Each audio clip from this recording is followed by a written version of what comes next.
Estamos no ar? Estamos ao vivo! É isso aí, CX Generation no ar, esperando você entrar para a gente começar. Rimou tudo. Vamos lá.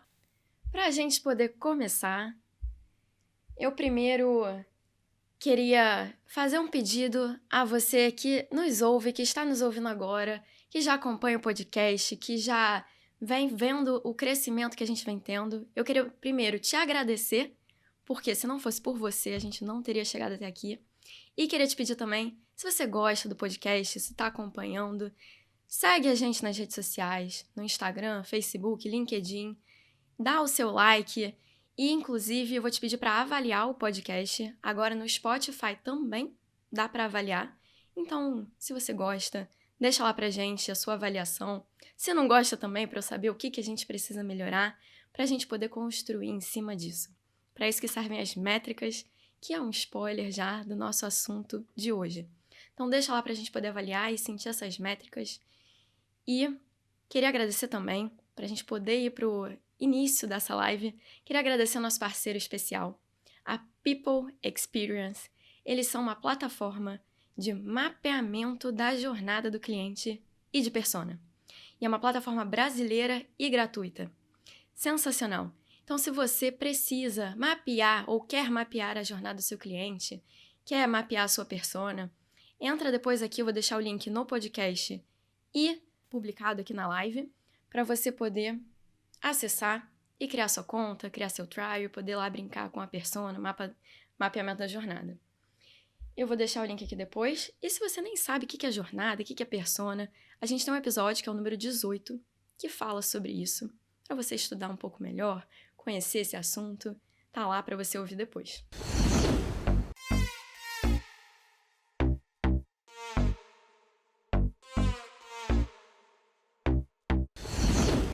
Bom, para iniciar, eu sou a Karen Kligerman, a apresentadora do CX Generation. Então seja muito bem-vindo, muito bem-vinda. Hoje nós vamos falar sobre um assunto muito interessante, já dei o spoiler aqui, mas queria te fazer uma pergunta. Você já parou para pensar que métricas você precisa avaliar para poder criar uma jornada, uma experiência para o seu cliente? Já chegou a pensar nisso? É sobre esse assunto que a gente vai falar hoje, com o nosso convidado especial, que é uma pessoa que eu tenho a honra de ter aqui hoje, uma pessoa super reconhecida no mercado, principalmente CX, e, acredito eu, que tem aí uma carreira baseada em métricas, consegue metrificar as coisas, enxergar, eu estou indo pelo caminho certo, baseado em dados, o que é super importante para a gente ter o nosso negócio direcionado para um caminho que a gente quer ir. Quem é essa pessoa que é Head de CX na XP? Guilherme Kohlberg. Vou te convidar agora para entrar. Opa! Oi, Carlos. Tudo bem? Bom? Tudo bem. Prazer! Prazer. Que Obrigado alegria pelo ter você convite. aqui. Sim, com certeza. Para mim é um prazer ter você aqui, super reconhecido. É uma honra de você ter... Opa! Agora caiu? Deixa eu convidar de novo.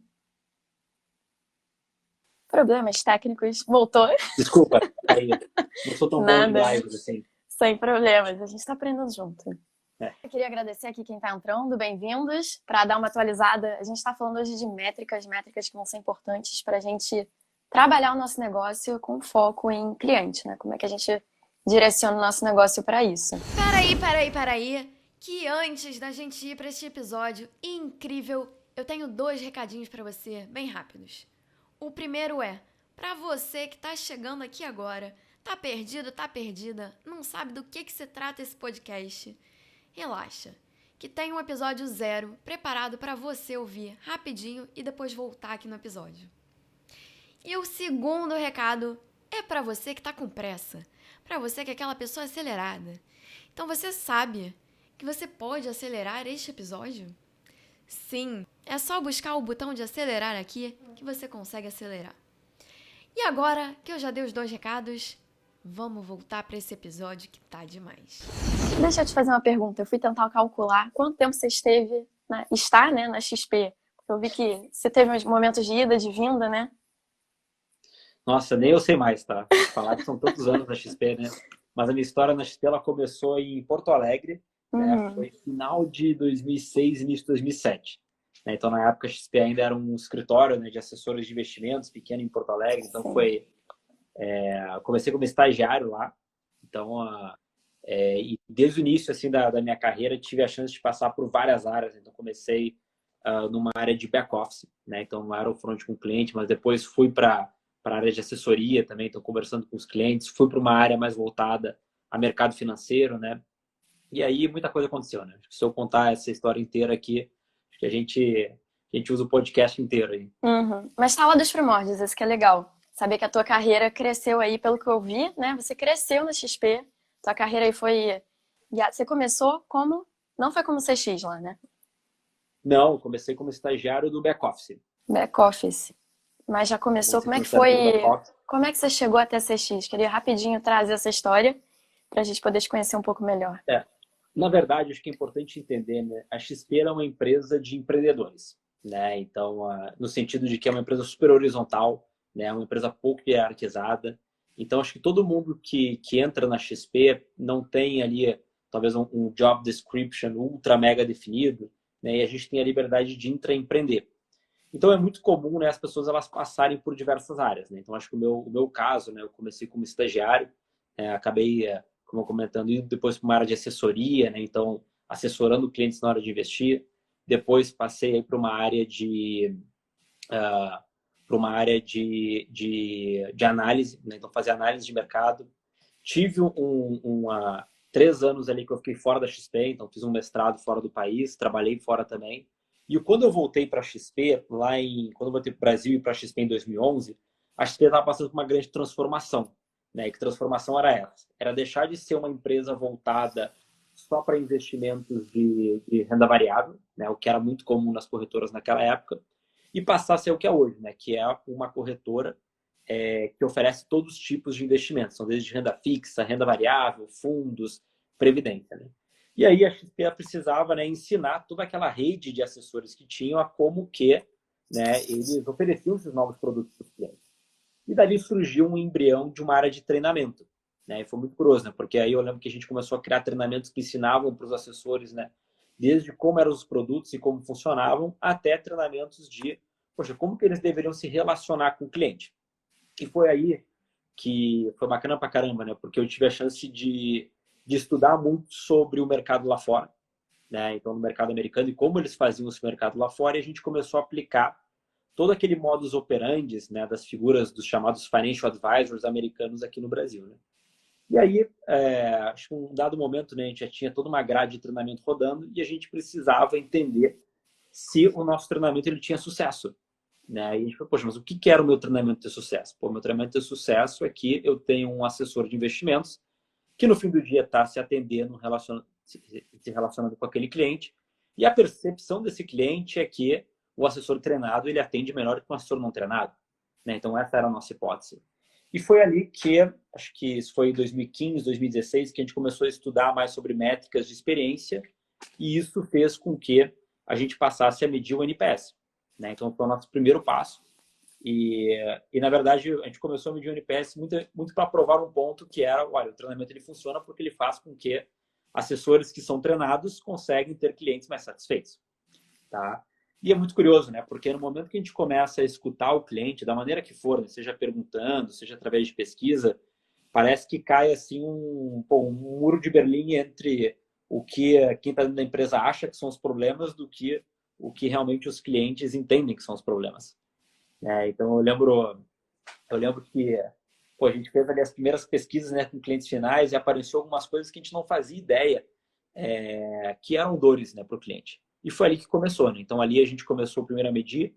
Aí depois disso, né, eu saí daquela área de treinamento e a gente montou uma área de pesquisas e qualidade, que era mais conhecido como algo mais relacionado a marketing research. Então a gente fazia tudo que eram pesquisas de marca, né, e tudo que eram as pesquisas de qualidade interna. E essas pesquisas de qualidade interna, elas começavam no NPS, mas elas desciam para outras coisas. Até que em final de 2018, a gente transformou isso numa área de Customer Experience então que tinha um mandato mais estratégico, né? Então de entender a experiência do cliente como um todo, o que eram as variáveis, como isso impactava, aí provocando ali, provocando todas as áreas da empresa a evoluir a partir do cliente. E aí, mais recentemente, o que a gente fez? Né? A gente, entendendo o que eram as principais dores, a gente acabou com isso evoluindo, criando uma diretoria de clientes, né? E hoje essa diretoria de clientes é responsável tanto por essas agendas mais estratégicas, vamos chamar assim, de clientes, quanto também agendas ligadas a atendimento. Tá? Então, hoje, Super, tentando fazer todos esses anos aí numa história relativamente curta, super legal. mais ou Tentando menos isso que encurtar, aconteceu. mas deu para entender. Eu queria começar te perguntando um case, na verdade, para começar com o pé esquerdo, né? Um case Uhum. que foi avaliado métricas que não eram as corretas para aquele momento, e isso acabou gerando uma perda de cliente, uma perda de receita para o negócio. Você tem algum case assim? Olha, acho que eu tenho um case, não é exatamente esse, mas é um case que dá para aprender bastante, tá? Que era o seguinte, né? O que acontecia, né? Pensa que dentro da XP a gente começou medindo o NPS como um indicador super estratégico, né? É o que a gente chama de NPS de relacionamento. E o que é esse NPS de relacionamento, esse tipo de mensuração, né? Eu quero pegar uma percepção do cliente sobre toda a experiência dele com a empresa. Então, não estou perguntando sobre o atendimento, sobre o produto, mas eu estou querendo pegar algo muito maior, né? Que envolve marca, envolve percepção de preço, envolve custo-benefício, né? Então, quando a gente mede as coisas dessa maneira, o cliente ele vai conseguir me dar uma percepção, né, super high level sobre o que são os principais pontos de dor e oportunidades que eu tenho, tá? E o que vinha acontecendo, né? A gente estava super de olho na nossa, vamos chamar aqui, jornada de atendimento, né? Que é uma jornada onde o cliente, quando ele tem algum tipo de problema, né, ele vai acessar um canal de atendimento, seja por telefone, seja por chat ou WhatsApp, né?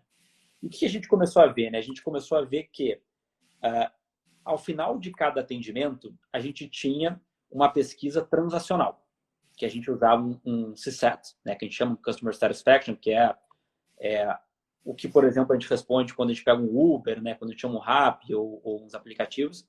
Ao final de cada atendimento, o cliente recebia isso para avaliar como foi aquele atendimento específico, né? Dito isso, o que a gente começou a ver? A gente começou a ver que os nossos indicadores de C7 eles eram altíssimos, né? Eles eram acima de 90%, então, para padrão de mercado, eram super altos.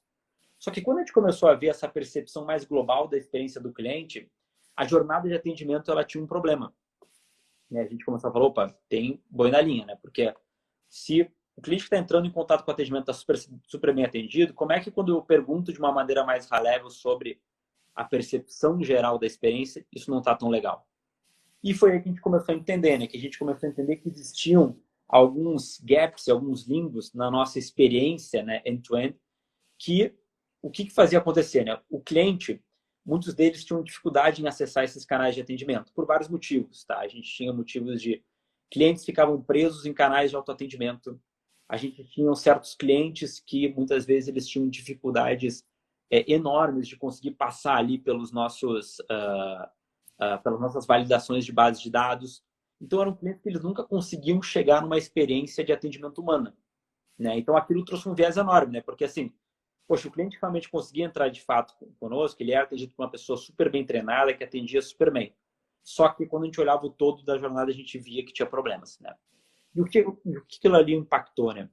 Aquilo ali nos deixou muito míopes, né? Durante um bom tempo, porque eu acreditava que eu tinha uma experiência X, mas na verdade a experiência do meu cliente era Y, né? Então, quando a gente identificou isso, poxa, foi quando a gente começou a mexer mais forte ali em todas as nossas estruturas de atendimento, como o cliente se conectaria.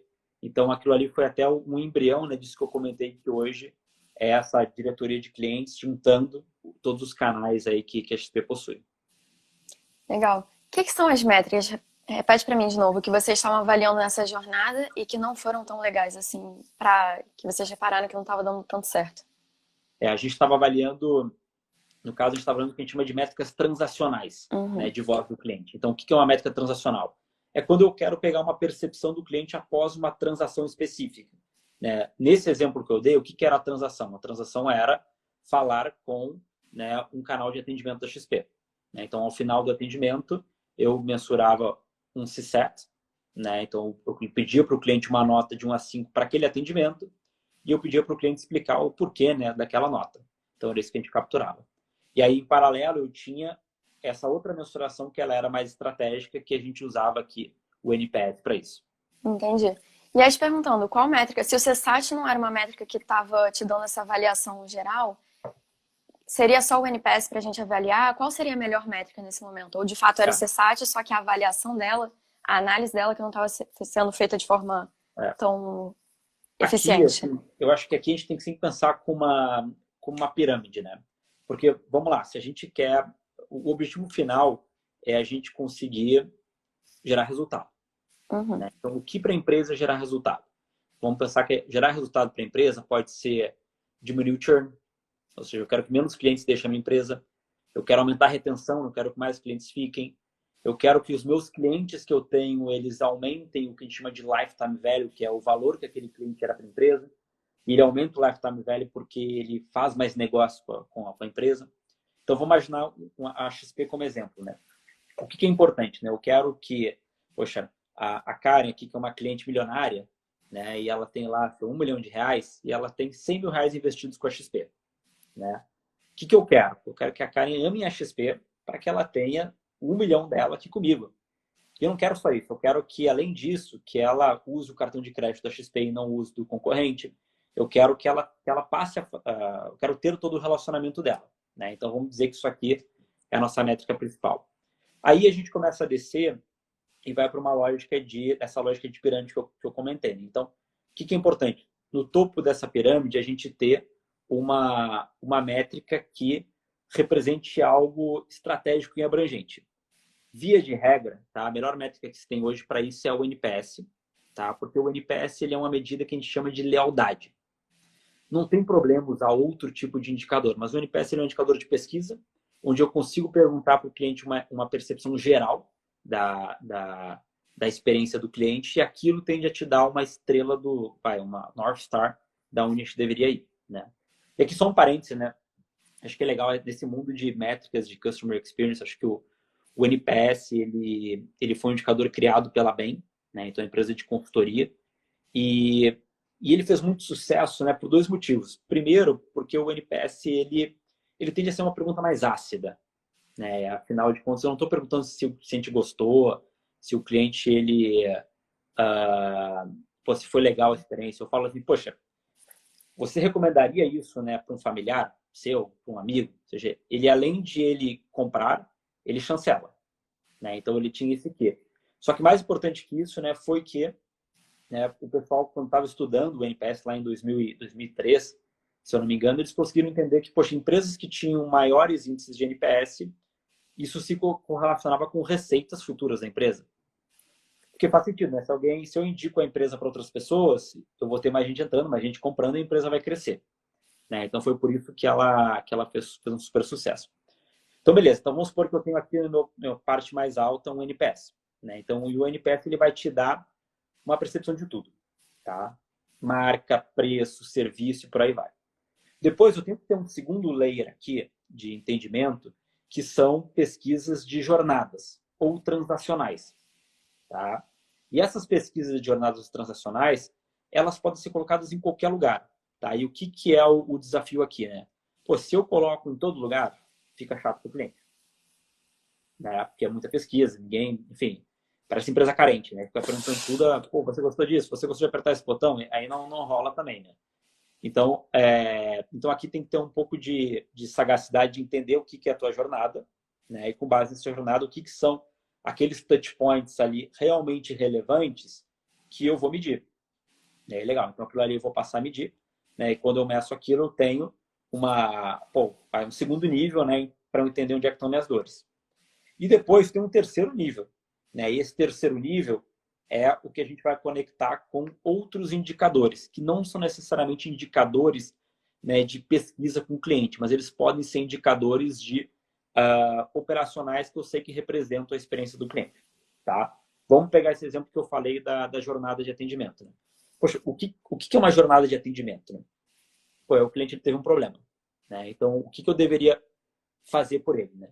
Se eu sei que o cliente tem um problema, eu deveria ser proativo e avisar para que ele nem entre nessa jornada de problema.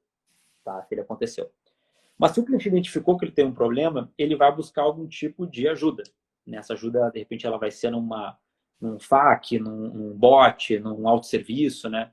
E quando ele não conseguir aquele tipo de ajuda, ele quer falar com alguém que resolva o problema dele o mais rápido possível, né?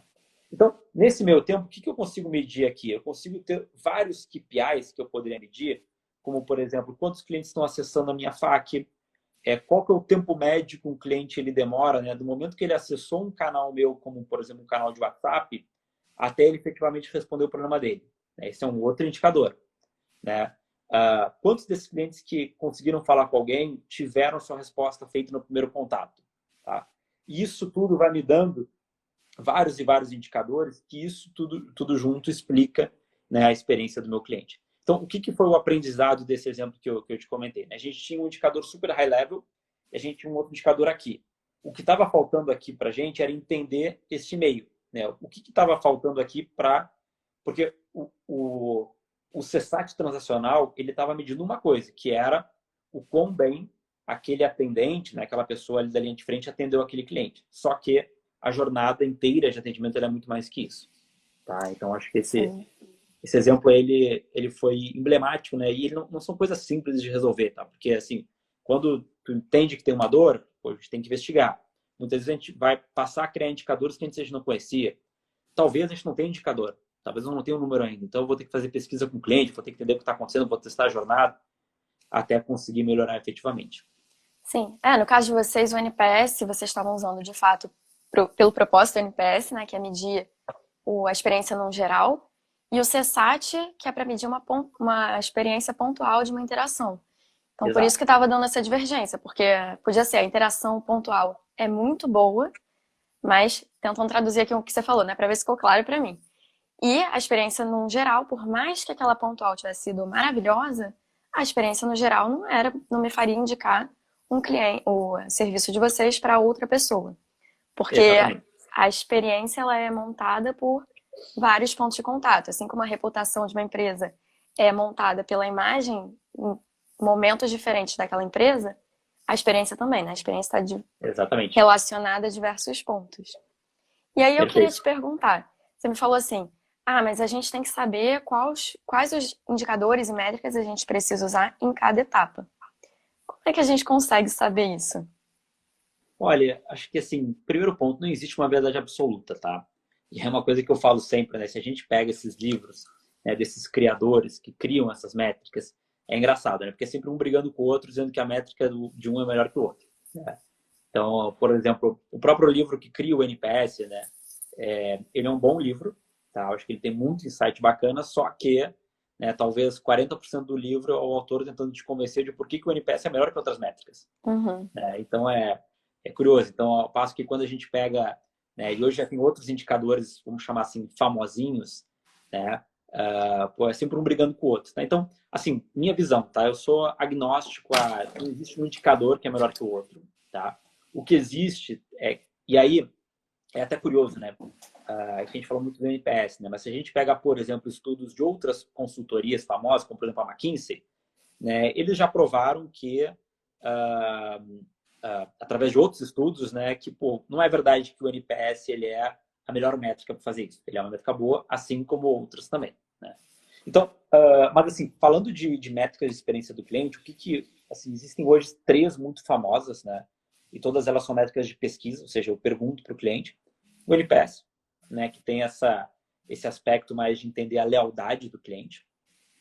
O CSAT, que ele tem essa questão de entender o quão satisfeito ele ficou com a empresa, com alguma jornada. E o Customer Effort Score, tá? Que seria um índice de esforço, né? Então, o cliente ele dá uma nota para o esforço que ele teve para resolver algum tipo de problema. Essa métrica de esforço, ela tem uma aplicação super interessante, tá? E eu recomendo que existe um livro, né, que lançou essa métrica chamado The Effortless Experience, né? E esse livro ele foi escrito por um consultor americano e ela tem um aspecto super interessante que é o seguinte, né? Mais importante do que a métrica em si, o que esses caras eles estudaram, né?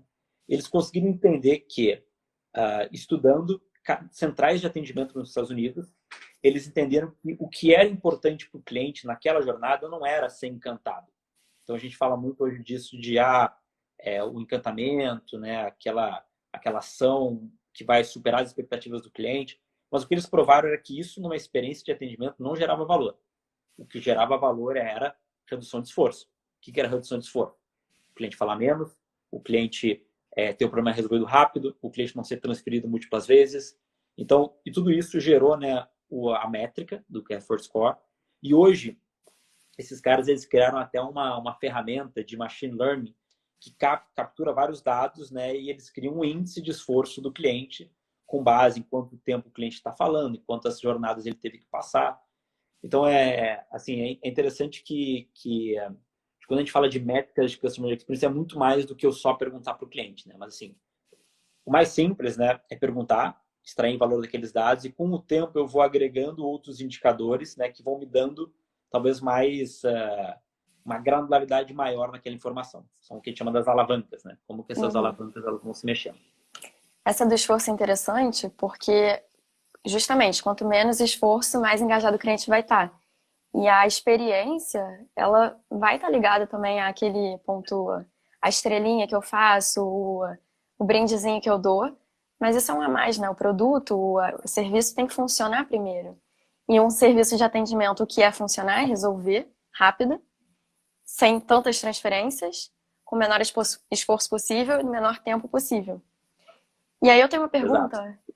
Uma vez eu vi uma pessoa também do mercado CX aqui falando que empresas que têm meta de tempo, né? Quanto menos tempo eu uso para responder o nosso cliente, melhor a experiência.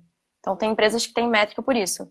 Mas essa pessoa questionava isso, porque como é que a gente consegue entregar uma experiência se a gente tem meta de tempo? E aí eu queria jogar essa pergunta para você. Faz sentido realmente ter meta de tempo para resolver ou não? O que a gente vê hoje, tá, é que a métrica de tempo, né, então métricas ligadas a TMA, que a gente chama, elas já são um pouco ultrapassadas, né, por exemplo, canais de atendimento que são mais pró-clientes, justamente porque, né, na visão do cliente, ele topa ficar mais tempo, né, ao longo de uma jornada e ter o seu problema resolvido no primeiro contato do que, né, não resolver aquilo no primeiro contato. Então, hoje isso aqui vem cada vez mais caindo em desuso. Tá? Eu acho que a gente aqui nunca teve métricas de tempo, né? Justamente por entender que não é benéfico nem para quem está ali na linha de frente, nem para o cliente. Tá? Então a gente sabe que é um fator. Agora aqui tem um ponto meio tricky, né? Porque no momento que eu coloco métricas de tempo, por que eu coloco uma meta nas pessoas? Né? Eu coloco uma meta porque eu quero drivar algum tipo de comportamento. Né? Então, se eu boto uma meta para um atendente atender mais rápido, né, eu quero que ele seja muito ágil. Né? E agilidade, né, pode te dar um aspecto negativo, né, no caso de não resolver o problema do cliente, querer se livrar, como também eu sei que atendimentos mais rápidos, quando são resolutivos, são melhores também. Tá? Então, o que hoje é o nosso approach aqui na XP? A gente não tem métrica de tempo médio, tá? Não temos, mas a gente acompanha muito esse indicador para olhar, poxa, o que faz com que um determinado tipo de motivo de contato ele demore muito mais do que outros, né? O que está acontecendo ali? Será que é porque poxa, a linha de frente está tendo que consultar múltiplos sistemas? Isso está onerando? Né? Será que é porque muitas vezes ele está consultando outras áreas, né, para fazer a coisa acontecer? Então é sempre bom ficar de olho, mas eu não colocaria isso como meta de pessoas aqui dentro. O que a gente trabalha hoje, aqui na empresa que eu trabalho, a gente tem uma meta de primeira resposta. Que aí dá um tempo também da gente poder. Se a primeira resposta, o oi, tudo bem, como eu posso te ajudar, né? Se a pessoa já falou, já tentar buscar alguma coisa. Mas o depois, a gente tem esse tempo de buscar. Então, isso é algo que é legal de fazer também. O tempo de primeira resposta, ter essa meta, isso ser mensurado, ser metrificado. Mas a gente ter esse tempo aí de analisar, pesquisar, para responder no primeiro contato. Isso achei legal. Isso que você falou de a resposta no primeiro contato, né? Exato. A gente tem também, tá? A gente olha muito pro tempo médio de espera, que é quanto tempo o cliente ele fica esperando, seja num canal, seja WhatsApp, chat, telefone, por aí vai. E isso sim também é super importante, tá? E essa sacada de primeira resposta, ela é legal porque a própria primeira resposta ela já causa um conforto, né, no cliente. Que imagina, pô, eu quero acessar um cara, pô, já tem alguém falando comigo, legal. Então, vou ficar mais tranquilo já em relação a isso. E além disso, também tem a questão de, tá, eu vou resolver, não conseguir resolver na primeira resposta. Por mais que eu tenha já respondido, dei o oi lá, tudo bem, mas eu preciso analisar, passar para desenvolvedor, pensando aí numa empresa de software, né? Preciso passar para o desenvolvedor, escalar essa solução para depois trazer uma resposta. O que eu posso fazer para não deixar o cliente esperando muito tempo? Algo que é legal é dar como se fosse um biscoitinho pro cachorro, né? Espera. Eu tô aqui, espera 2 minutinhos, já vou te responder, tô verificando aqui. Mais um momento, dizer, tô aqui, mas tô verificando, para não deixar o cliente também esperando. E aí, né? Tô esperando aqui, mas o que tá acontecendo? Porque não é transparente quando a gente está por trás de uma tela.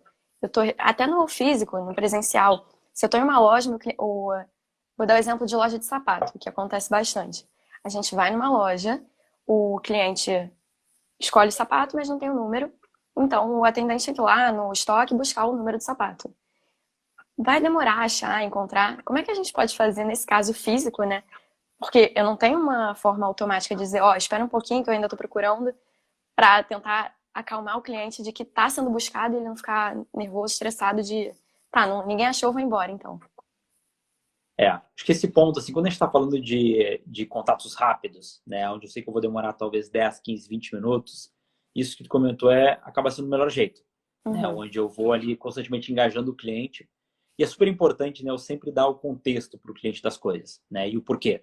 Então, nesse caso, dizer, olha, poxa, ser transparente e dizer que isso não está diretamente aqui na minha alçada, né, eu não consigo fazer por ti, mas vou resolver o teu problema, aguarda um pouquinho que eu vou te ajudar, né? Só que aí quando isso começa a ficar mais complexo, porque às vezes a gente depende de outras áreas que demoram mais tempo, né? E aí isso sempre gera muito atrito, né? Por quê? Porque eu tenho que desligar com o cliente, né? Eu desconecto ele e digo que eu vou dar uma resposta depois. Nesse cenário, o que os clientes preferem, e aí acho que tem um case super bacana que muita gente deve conhecer, que é o próprio exemplo da Magalu, né? Então acho que a Magalu, se alguém já comprou algum produto, né, na Magazine Luiza, sabe que, né, eles mandam, né, um WhatsApp, né, dizendo, olha, compra confirmada, próxima etapa, né? Hoje quase todo mundo faz isso, né? Mas acho que Uhum. eles foram os primeiros que fizeram isso lá larga escala. Olha, o produto está saindo aqui do centro, tá? Vai para a transportadora. Cara, em média vai chegar em tanto. Olha, pô, já chegou em tal lugar. Acho que máximo 2 dias vai estar na tua casa. Olha, aconteceu isso. Então, esse tipo de aviso proativo, isso tranquiliza os clientes, tá? Então, óbvio, cenário ideal não tem problema, né? O cenário ideal é o cliente conseguir resolver, pô, o produto é maravilhoso, ele conseguiu usar. Beleza, ele teve o problema, como é que ele faz para que ele consiga se autoatender, né? Porque hoje em dia existe muito preconceito com bot, isso é verdade. Mas é verdade também que a maioria dos clientes quer se autoatender, quer se resolver, seja por fax, seja por algum sistema. Então, como que ele faz isso? Não deu, como é que eu consigo resolver no primeiro contato, né? Se não deu para o primeiro contato, como é que eu, ok, não resolvo o primeiro contato, mas eu vou informando ele desses steps que estão acontecendo. Sim, deixar alinhado. Vai demorar X tempo, já sei disso. Então, no Exato. caso do sapato, né? Ó, eu vou ali, daqui a 10 minutos eu tô, ou daqui a 5. 10 minutos é muito, mas se é 10 minutos que vai demorar, é melhor alinhar e perguntar, você quer esperar? Exemplo de restaurante também, né? Se tá muito cheio o restaurante, ó, esse prato vai demorar 40 minutos para ficar pronto. Você topa esperar? Deixar alinhado isso com o Exato. cliente para deixar a decisão na mão dele, né? Às vezes não faz Exato. sentido a gente É, só seguir com o uma, processo e deixar o cliente esperando. uma coisa até legal, né? Acho que os restaurantes fizeram, né? E hoje em dia funciona muito bem, né? São as listas de espera digitais, né? Uhum. Então o cliente ele sabe, poxa, onde ele está na fila, ele tem ali uma estimativa de espera, né? E ele pode estar ou não estar de acordo em relação a aquele tempo, né? Então isso é algo que Sim, realmente a gente vê funcionando aí. sim. E pensando agora em, assim, nosso público aqui são pequenas e médias empresas, gente como a gente que está querendo implementar seu negócio, querendo focar na experiência do cliente e agora, com o tema que a gente está tratando, focar em dados e métricas para a gente poder guiar o negócio para a experiência do cliente. Pensando em tamanho realmente pequeno, uma empresa que ainda não tem um CRM, trabalha ainda com planilha ou até às vezes com papel, como é que a gente pode mapear esses dados e até de onde tirar esses dados para poder criar essas métricas e metas para trabalhar em cima disso? Legal. Olha, eu acho o seguinte, né? Se a empresa é realmente pequena, E eu vejo, acho que hoje existe uma certa hype, né, nessa visão de experiência do cliente, CX. Então, hoje isso tá na moda, né? Como, assim, realmente eu não preciso, né, quando eu tenho uma empresa muito pequena, já ter a métrica em tudo. Tá? Talvez o melhor cenário, vamos imaginar o exemplo do restaurante, né? Pô, eu tenho um restaurante, eu sou dono aqui, vem todo dia, sei lá, 30, 40 pessoas aqui almoçar no meu restaurante, o que eu posso fazer? Eu posso perguntar para as pessoas, né? Ou ter uma empresa que tem um pequeno time comercial. Então, o mais simples possível é perguntar para o meu cliente, né? Independente de eu ter já um sistema que faz a pesquisa e que coleta, né? Isso pode ser feito até de uma maneira mais estruturada. Né? Então, vamos imaginar que eu tenho aqui uma empresa pequena e essa minha empresa ela tem vendedores, né, que se relacionam com os clientes.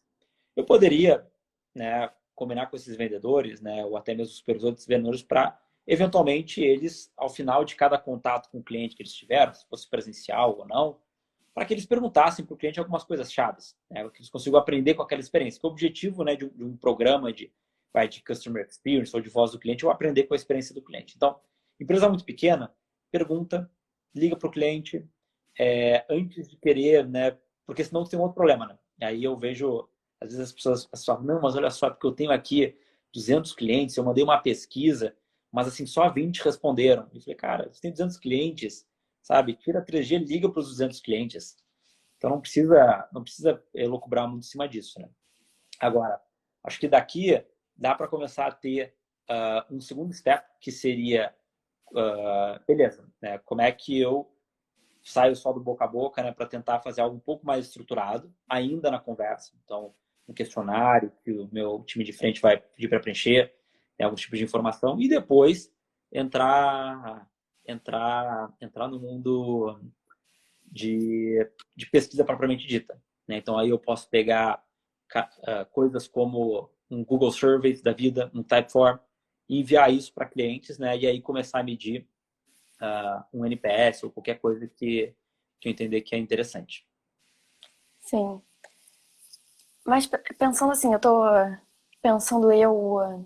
Karen, o que são métricas? Como é que eu posso saber, aqui com o meu negócio do Instagram, do podcast, como é que eu vou saber que métricas que são importantes para eu começar a analisar também? Porque tá, já tenho a minha planilha, sei que eu posso fazer dessa forma perguntando para os clientes, mas como eu posso saber o que eu posso perguntar, o que eu devo perguntar e que métricas eu devo avaliar? Além dessas três que a gente já falou, né? O CSAT, o Effort Score e o NPS. Sim. Olha, essa pergunta é meio tricky, tá? Porque eu acho que cada negócio vai ter a sua realidade, tá? Uhum. Mas, assim, o importante é, cara, que a lógica, né, de uma estratégia centrada no cliente é evoluir meu produto e meu negócio com base na opinião do cliente, né? Se eu vou coletar essa opinião do cliente via pesquisa, seja ela um formulário, seja ela qualquer outro tipo de questionário, acho que isso vai depender muito de negócio para negócio. Só que ali eu tenho que, no menor tempo possível, passar a correlacionar esses dados, né, de alguma forma linkar isso com aquilo que eu quero. Então vamos pegar aqui o exemplo da nossa live, né? O que a gente quer aqui com a nossa live? A gente quer que as pessoas gostem para que elas voltem na próxima, né? Elas recomendem para as pessoas.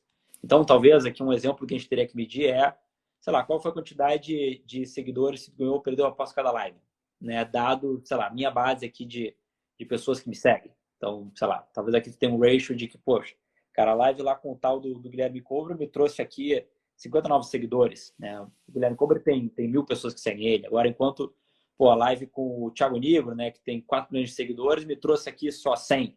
Então, quer dizer que a minha foi muito melhor, né? Porque, poxa, comparado à minha base total, a gente vai ter. Então, e criando essas relações que vão fazendo, né, coletando feedback do cliente e mostrando quanto que aquela satisfação impacta em negócio, né, o crescimento, é o mais importante. O Não que sei eu se gosto era essa linha exatamente que tu queria ir, mas... essa. O que eu gosto de pensar existem as métricas que vão guiar o meu negócio, que são já todas as conhecidas, né? Faturamento, lucro, NPS, CSAT.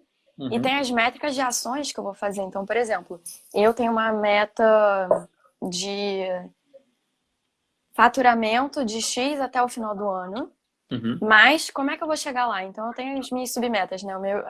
O objetivo final e as metas no meio disso. Então, eu quero medir seguidores, quantas pessoas entraram na live. Eu quero medir visualizações, compartilhamentos. Então, são métricas menores que vão me ajudar naquilo. E aí tem o outro lado também, de eu não levar para um viés de que curtida, por exemplo, que é uma métrica que às vezes teve muita curtida. Tá, mas isso impactou como? Impactou no core do meu negócio? Em cliente satisfeito, que é o final que, quando o cliente está satisfeito, a gente tem aí os estudos que trazem do NPS que você trouxe, né? Que a gente tem um impacto no faturamento. Será que curtida vai impactar nisso? Faz sentido eu ficar avaliando curtida? Então é nesse sentido, né? O que faz sentido eu avaliar e o que são métricas que, tá, eu posso avaliar, mas não vai fazer diferença tanto assim no final. Acho que essa provocação, tá? Ela requer, assim, para qualquer tipo de empresa, tá? Acho que uma evolução numa maturidade, né? Porque, vamos lá, eu tenho um negócio, né? Esse negócio, ele tem um tipo de ambição, né? Então, ó, isso pode ser um negócio, pode ser uma área. Então, vou pegar aqui o nosso exemplo, né? O que é a ambição hoje da diretoria de clientes da XP? Pô, a gente quer tornar as marcas da XP Inc. referência em qualidade de serviço financeiro do mundo. Legal, isso aqui é a minha missão. Como que eu chego lá? Né? Pô, eu chego lá, eu sei que se eu entregar a melhor experiência para o cliente, né, com menor esforço e com melhor eficiência. Né?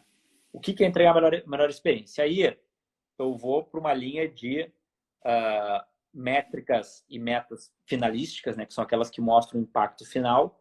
E aquilo ali eu deveria desdobrar, quase que fazendo uma árvore de todos esses indicadores para entender o que são as alavancas, né, o que impactam. Né? Então, nesse teu exemplo, né, então, sei lá, se uma métrica finalística é crescer o canal, e crescer o canal é a quantidade de seguidores, o que impacta a quantidade de seguidores? Talvez quantidade de postagens, né, qualidade do conteúdo. Enfim, eu não sou bom em redes sociais, tá? Então aqui imaginando o que deve ser, tá?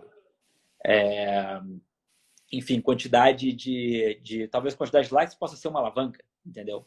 Aí dentro disso tudo, você escolhe o que são as métricas finalísticas, né? Que são aquilo que a gente vai olhar, o nosso goal. Sim. Mas, para acompanhar no meu dia a dia, vão ser essas alavancas. Né? Então, vamos pegar aqui um exemplo, né? Então, o nosso exemplo do NPS, voltando a ele. O NPS, percepção do cliente, eu sei que ele é impactado pelo serviço, pela percepção do produto, pela marca e tudo mais. Legal. Eu sei o que impacta o serviço, são N variáveis. Isso aqui fica grande, tá? Então, por exemplo, se a gente pega hoje a Amazon acompanha mais de 50 indicadores ali de clientes. E esses indicadores, eles vão desde o tempo que o cliente está no site,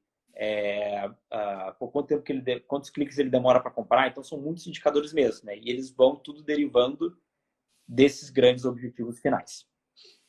Boa. Então, depende também do tamanho do meu negócio. Se eu sou um negócio menor, são métricas que eu não preciso avaliar cada pontinho exatamente, que nem a Amazon faz. Posso avaliar outras coisas que são um pouco mais globais. Exato. É isso, beleza. Exatamente. E queria entender, assim, amanhã eu quero começar a medir as métricas do meu negócio. Qual é o primeiro passo que eu tenho que seguir? E aí tudo que a gente já falou depois, né? Legal. Olha, quando a gente está falando, aqui a gente está falando de todas as métricas possíveis ou só métricas de experiência? Vamos focar na experiência, que é o tema aqui. Legal. Na de experiência. Então, vamos lá. Na de experiência, o que eu faria, assim, eu começaria com poucas métricas e acho que essa linha que a gente foi, de implementação de um CSAT, um NPS ou um Customer Reference Score, fazendo isso, já é um bom primeiro passo. Tá? O que eu faço, então? Eu defino o que vai ser o meu método. Então, o meu método vai ser eu pesquisar meus clientes de tal forma com uma periodicidade X. Legal, defini meu método, eu vou ter um indicador, comecei a medir. Só que mais importante do que eu medir é como é que eu tomo decisão nisso, né? Com base nisso. Então, se eu começar a medir, eu tenho que ter uma segunda etapa aqui, que é, no mínimo, olhar para esses dados. Fazer um mínimo de análise. Fiz essa análise, eu cheguei a algumas conclusões. Né? Como é que aquilo vai melhorar a minha empresa? Meu pequeno negócio, meu grande negócio. Né? Como é que eu faço essa roda girar? Né? E, por fim, né, como é que eu retroalimento, né? E uma vez que eu consigo melhorar o meu processo, meu produto, eu consigo medir que aquilo funciona. Então, assim, é o que o Falcone escrevia muitos anos atrás sobre PDCA. Né? Então, eu planejo, eu defino o que eu faço. Então, é basicamente esse ciclo. Maravilha. Só traz um pouquinho do que é o PDCA para ficar claro para todo mundo. Te pedir isso. Basicamente eu planejo, né? Uhum. Então, uma vez que eu planejo, eu entendi onde é que estão os problemas ali, né? Eu consigo fazer, né? O do. Depois que eu fiz, eu consigo ir rechecando, né? Eu consigo checar se aquilo ali está atendendo. E à medida que aquilo não está atendendo, eu vou melhorando e fecho o ciclo. Então, é basicamente uma melhoria contínua. Então, nesse nosso exemplo, né? Então, eu comecei a coletar o dado. Então, eu tenho um indicador. Esse indicador me dá insights, né? Esses insights, eles me levam a melhorar processo, produto e serviço. Isso aqui, né, as melhorias que eu implementei, eu tenho que garantir que elas impactaram positivamente. E depois eu vou de novo, meço de novo, ver o que funcionou, encontro novos gaps e aí vou melhorando. Tá? Isso Maravilha. serve para indústria, serve para serviço, serve para qualquer coisa. Maravilha. Bom, tá sendo uma aula até agora. Quero saber se, para a gente poder ir caminhando aí para os finais, se você tem alguma dica que você ainda queira deixar, algo que você não tenha falado aqui para o pessoal. Vamos pensar. Assim, eu acho que talvez a principal dica seja principalmente não querer, assim, elocubrar muito no início, né? Se de querer complicar as coisas, né? Porque a gente falou aqui, pô, o cara lá da XP falou que tem que medir o NPS, que tem 3 níveis e tem que fazer. Sim, Assim, começa simples, sabe? Se teu negócio é pequeno, pô, começa falando com alguns clientes, depois transforma essa maneira como fala com alguns clientes ali, uh, pô, talvez num método um pouco mais simples de como fazer isso. Acho que é tão simples quanto isso, tá? Porque uhum, no fim, assim, fazendo isso, né, e começando a medir dessa maneira e agindo em cima dos dados, automaticamente a gente vai criando essa cultura de melhoria contínua com base na opinião do cliente, tá? Isso é tão simples quanto, de novo, o restaurante que pergunta para os clientes e aí o supervisor, né, o gerente ali do restaurante fala com os funcionários, fala, olha, poxa, os clientes estão gostando disso, não estão daquilo. Aí melhora aquele dia. Ah, o cliente reclamou que demorou, veio frio. Pô, vai lá na cozinha e avisa, entendeu? Vamos fazer diferente. Então, tão simples quanto isso, a gente já consegue criar, né, essa cultura, né, de evoluir a empresa com base naquilo que o cliente está falando. sim. Isso de mapeando dados também, né? Se a gente tem uma fonte de ouvir o cliente, a gente levar isso para poder mapear e trazer esses dados para a gente poder avaliar as métricas e poder criar um plano de ação em cima para voltar e fazer no PDCA. Exatamente. Maravilha! Quero saber, agora, deixar o teu momento aí de jabá, deixar teus contatos para a gente poder finalizar. Como é que o pessoal pode te achar depois? Eu sou meio ruim de rede social, tá? Minha rede social, eu sei que um dia ficou aberta. Eu fiz alguns podcasts, aí o pessoal gostou, começou a me seguir, esperavam que eu postasse coisas sobre Customer Experience, atendimento. Eu nunca postei nada, então peço desculpas aí para quem me segue.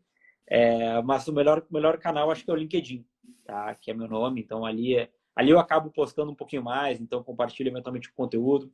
Compartilho bastante o que a gente está fazendo dentro da XP, então nosso dia a dia. Às vezes, quando a gente implementa pequenas coisas, eu costumo colocar ali.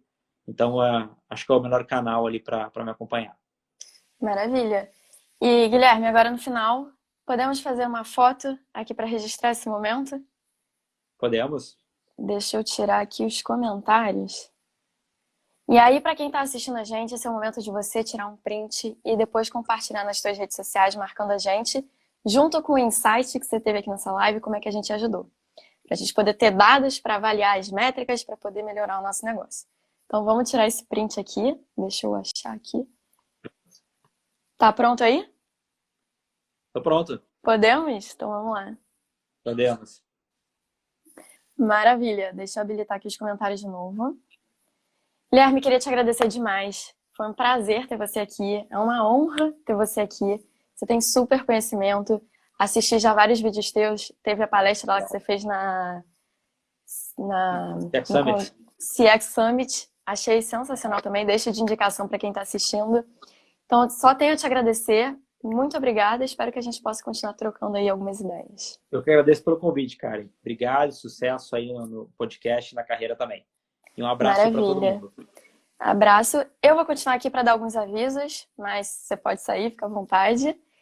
E Então para o tá. pessoal, tchau, tchau. Tchau, tchau. Até mais. Para o pessoal que está aqui continuando, alguns recados finais. Vamos ajeitar aqui minha câmera. Eu queria te convidar, a gente tem um grupo no WhatsApp em que a gente tem encontros de ouvintes agora, a gente conversa sobre a experiência do cliente, traz insights, compartilha.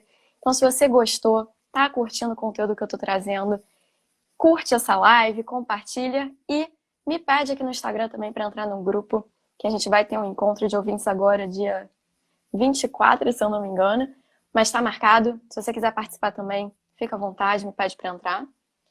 E eu te espero no próximo episódio. Tchau, tchau.